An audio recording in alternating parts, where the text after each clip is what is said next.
Antigen presenting cells that activate helper T cells must express which one of the following on their surfaces? IgE, gamma interferon, class 1 MHC antigen, class 2 MHC antigens. So there are cluster differentiation, major histocompatibility, that is antigens. They are normally present on the surface after the antigen has been presented, antigen has been processed. They are being presented by what is called MHC. There are two groups of MHC, major histocompatibility complex.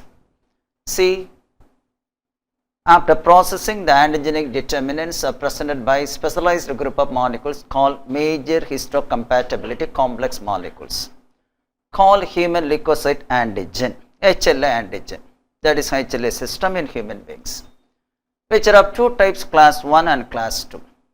They are reacting independently with the different cells. The class 2 MHC molecules are found only on the surface of antigen presenting cells. They present the antigens to T helper cells, actually for cell mediated humoral immunity.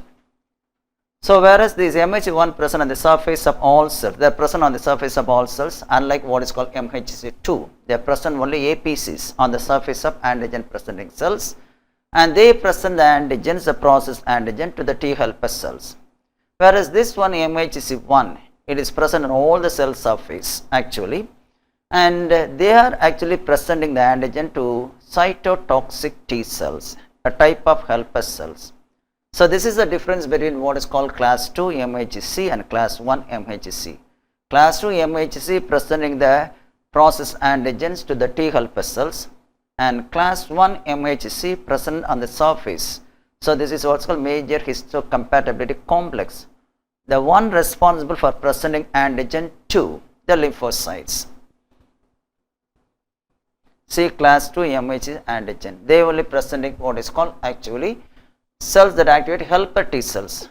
After the antigen has been presented, the reaction occurs between the T helper cells and the processed antigen that results in the production of a clone of cells. All the cells in a clone can find the same antigen and then fight against them. That is a role played by what is called actually the antigen presenting cells and the interaction between, that is, processed antigen and T helper cells.